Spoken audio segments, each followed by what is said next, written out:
Praise the lord. దేవుడు మిమ్మల్ని దీవించుగాక.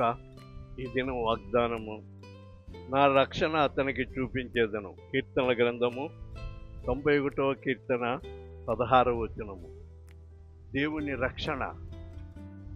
దేవుని రక్షణ అంటే మామూలు ఆత్మీయమైన రక్షణ. నీవు ఎందులో బంధింపబడి ఉన్నావో, ఎందులో మరి బంధింపబడి విడుదల పొందలేకపోతున్నావో, ఆ యొక్క బంధకాల నుండి ఆయన విడిపించి ఆయన రక్షణ అనుగ్రహించువాడై ఉన్నాడు. ఆయన రక్షణ అమూల్యమైంది.